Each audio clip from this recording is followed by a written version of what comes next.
అధికారుల పాత్ర ఇక్కడ చాలా ఎక్కువగా ఉంది. ఎందుకంటే నిజంగా వితౌట్ ఆఫీసర్స్ ఏ రియల్ ఎస్టేట్ అతను కూడా ఏ వెంచర్ కూడా కట్టని పరిస్థితి. ఒక్క అధికారి కాదు, power, water, GHMC, municipal tax, everything. ఇంతమంది అధికారుల పాత్ర ఒక బిల్డింగ్ నిర్మాణానికి అవసరం అవుతూ ఉంటుంది. మరి రేవంత్ రెడ్డి గారు కావచ్చు, లేదంటే ప్రభుత్వం కావచ్చు, అధికారుల మీద ఈ సమయంలో ఎలాంటి ఫోకస్ పెట్టాలంటారు? ఎందుకంటే వాళ్ళ ఇన్వాల్వ్మెంట్ లేకుండా రాత్రికి రాత్రి ఒక బిల్డింగ్ అయితే వెలవదు హైదరాబాద్లో.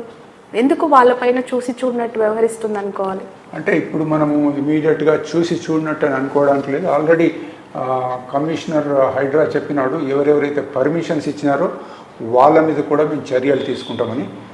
ఇప్పుడు ఎట్లా ఉందంటే ఉద్యోగస్తుల మీద చర్యలు తీసుకోవడం చాలా కష్టం. రకరకాల రూల్స్ ఉంటాయి, కోర్టుకు పోతారు, ఏదో అంటారు. కాబట్టి ఒక కమిషన్ వేయండి. కమిషన్ వేసి నిర్దాక్షిణ్యంగా ఎవరెవరైతే పర్మిషన్ ఇచ్చినారో, starting from the builder, the registration office, HMDA, GHMC, power distribution corporation, water board, ఇవన్నిటి మీద కూడా ఒక కమిషన్ వేసి తీయాలి.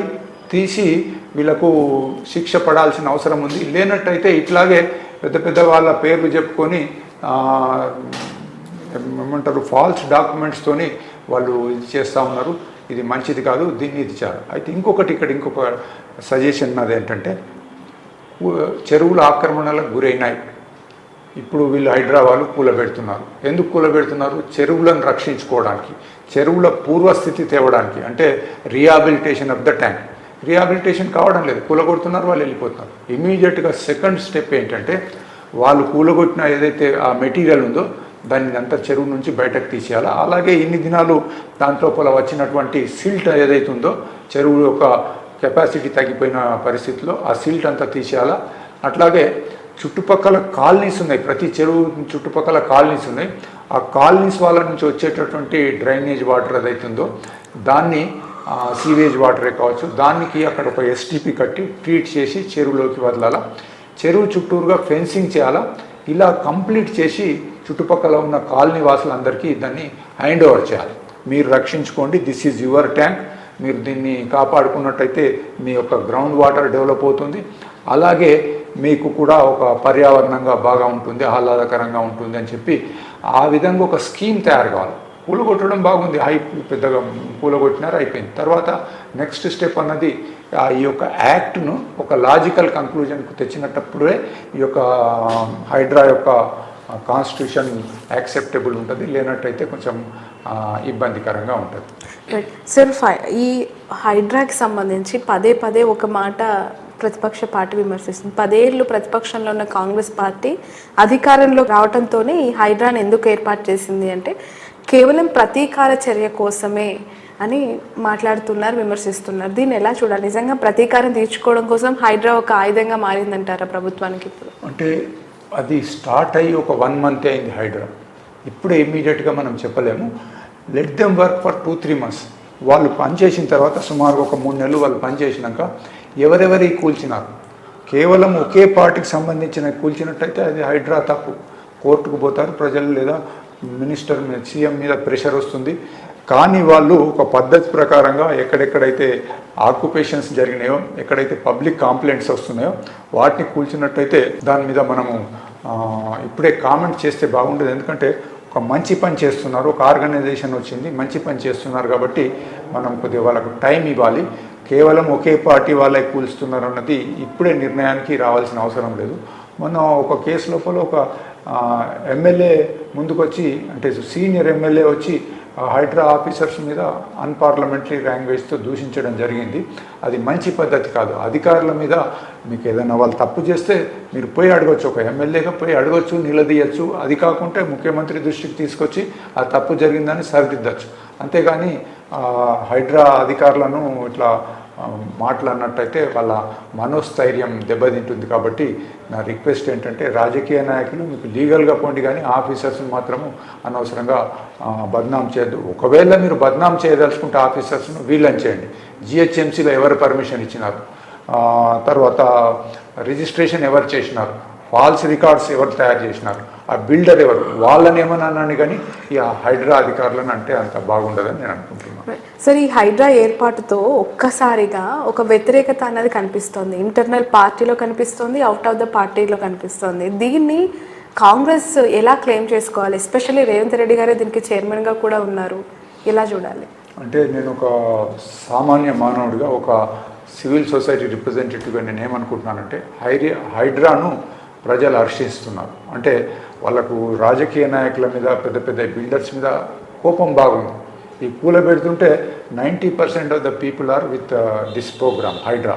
కాకపోతే అక్కడక్కడ ఏదైనా పెద్ద ఎత్తున చేస్తున్నప్పుడు తొందరపాటు చర్యతోనే 1-2 ఇన్సిడెంట్స్ తప్పుగా జరిగి ఉండొచ్చు. ఇప్పటి వరకు అయితే ఎక్కడ కూడా లేదు. కేసు కోర్టు దాకా పోయినా కోర్టు కూడా చెప్పింది ఏమనంటే, మేము దీంట్లోపల జోక్యం చేసుకోము, స్టే ఇవ్వము. కాకపోతే హైడ్రా ఆ GO 99 ఏదైతే ఇష్యూ చేసినారో దాని ప్రకారంగా, ఒక పద్ధతి ప్రకారంగా పొండి మీరు చేసే చర్యలకు మేము ఇప్పుడు అడ్డం రామని కూడా హైకోర్టు చెప్పడం జరిగింది. కాబట్టి ఇప్పుడు కాంగ్రెస్ పార్టీలో ఇంటర్నల్గా ఇది వస్తుందంటే మరి ఎవరైనా ఆక్యుపై చేసి ఉండొచ్చు. నేను అందుకే మొదలే చెప్పినాను, పార్టీలకు అతీతంగా ప్రతి రాజకీయ నాయకుడు ఎక్కడ ఛాన్స్ దొరికితే అక్కడ చెరువులు కబ్జాలు చేసినారు. అట్లాగే ఈ యొక్క రియల్ ఎస్టేట్ బిల్డర్స్తో కలిసి వాళ్ళ ద్వారా కూడా కబ్జాలు చేయించి లాభం పొందిన కేసులు చాలా ఉన్నాయి. కొందరు మంచి వాళ్ళు ఉండొచ్చు, రాజకీయ నాయకులు అందరు చెడ్డవాళ్ళని అనడం లేదు.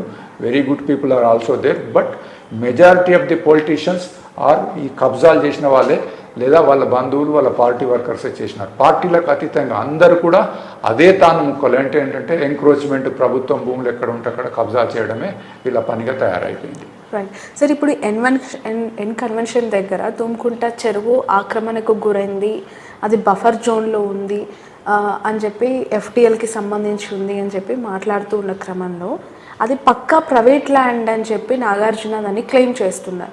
అసలు నాగార్జున గారు ఇప్పుడు ఏ విధంగా ముందుకు వెళ్ళాలంటారు? అంటే ప్రైవేట్ ల్యాండ్ ప్రైవేట్ వ్యక్తి నుంచి నేను తీసుకున్నాను అని చెప్పి చెప్తున్నప్పుడు ఎండ్ ఆఫ్ ద డే అది కోర్టులో ఉండి స్టే ఉన్నా కూడా నాకు నోటీసులు ఇవ్వకుండా హైడ్రా డిమాలిషన్ చేసింది.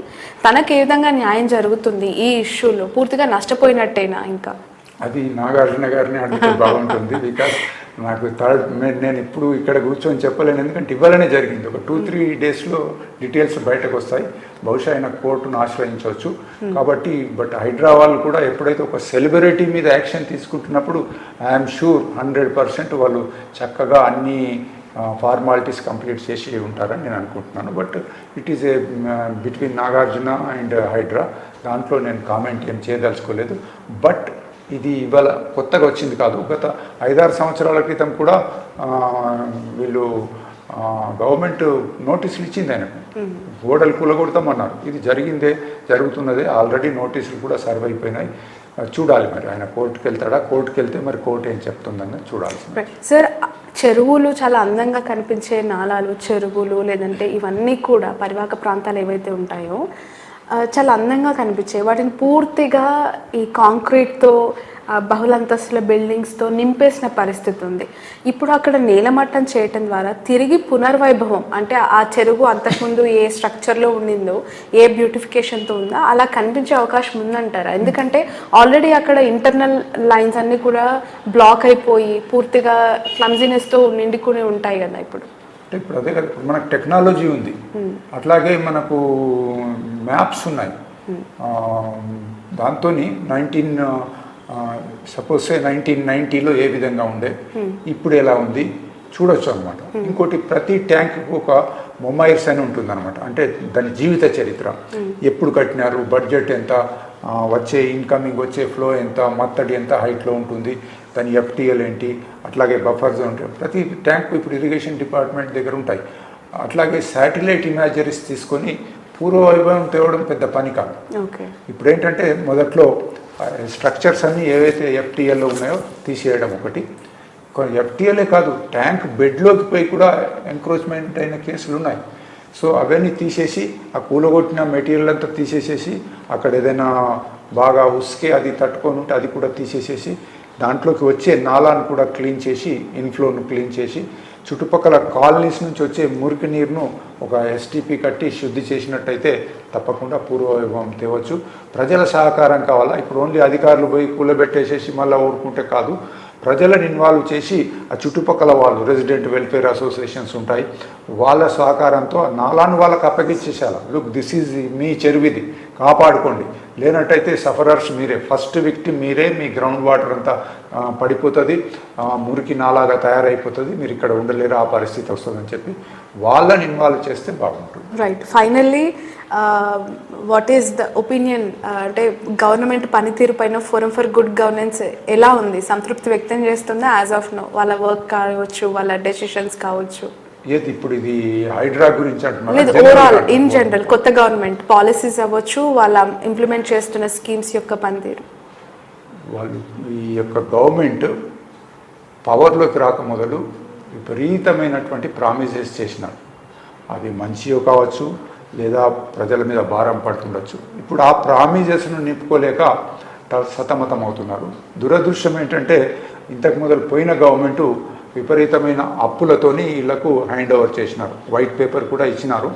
సో ఈ విధంగా ఇట్టి పరిస్థితులలో నేను అనుకోవడం ఏంటంటే ఆ ప్రామిసులు కొన్ని తగ్గించండి, హెల్త్ ఎడ్యుకేషన్ మీద కాన్సన్ట్రేట్ చేయండి.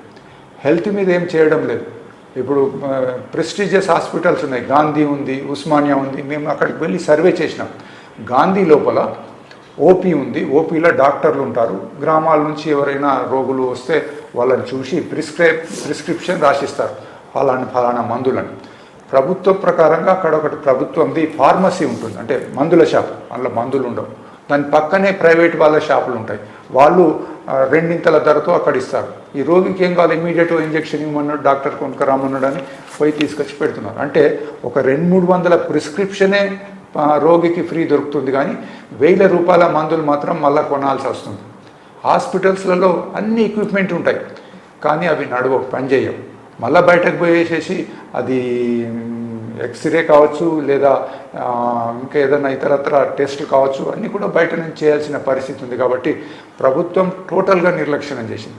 ఎడ్యుకేషన్ కూడా ఈ 8-10 నెలల లోపల ఎడ్యుకేషన్ మీద కూడా మనం చూస్తూ ఉన్నాము, సరి అయిన ఇది పెట్టడం లేదు. ఇప్పుడు గురుకుల స్కూల్ అన్నారు, రోజు పేపర్లను చూస్తే పిల్లలు కలుషిత ఆహారం తిని అస్వస్థతకు గురవుతున్నారు. అది ఏమి హాస్టల్స్, కొద్దిగా డబ్బు ఖర్చు అయినా కానీ మంచి క్లీన్ సరౌండింగ్స్లో పిల్లలకు మంచి ఆహారం పెడితే వాళ్ళు అక్కడ చదువుకొని పైకి వస్తారు. సో ఈ ప్రభుత్వం ప్రియారిటీస్ మర్చిపోయింది, ఉచితాల మీద పడ్డారు. ప్రియారిటీస్ ఏంటి? నా ఉద్దేశం లోపల ప్రియారిటీస్ అంటే పేదవాళ్లకు, మారుమూల ప్రాంతంలో ఉన్న వాళ్ళకు ఉచితంగా నాణ్యమైన వైద్యం అందాలి. రెండోది మంచి నాణ్యమైన విద్య అందాలి. ఇన్ఫ్రాస్ట్రక్చర్ డెవలప్ కావాలి. అట్లాగే ఎంప్లాయ్మెంట్ కోసమని వీళ్ళు చర్యలు తీసుకోవాలి. ఇటువంటి వీటిని వదిలిపెట్టినారు. బతుకమ్మ చీరలు ఎందుకు వచ్చినాయి, ఎవరు అడిగినారు? సంవత్సరానికి 300-400 కోట్లు ఖర్చు పెడుతున్నారు.